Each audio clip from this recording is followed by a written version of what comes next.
আল্লাহ কবুল করে নাই। বিড়ালের অভিশাপে মানুষ ফকির হয়ে যায়, বিড়ালের অভিশাপে মানুষগুলো ধ্বংস হয়ে যায়, বিড়ালের অভিশাপে দুনিয়ার সংসারের মধ্যে অশান্তি লেগে যায়।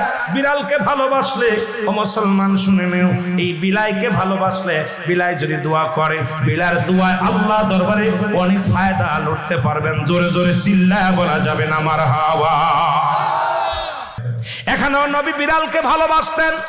এখনো মক্কা মদিনা অসংখ্য বিড়াল আছে যারা মদিনায় গেছেন হজ করতে। আমাদের সভাপতি সাহেবও গেছে।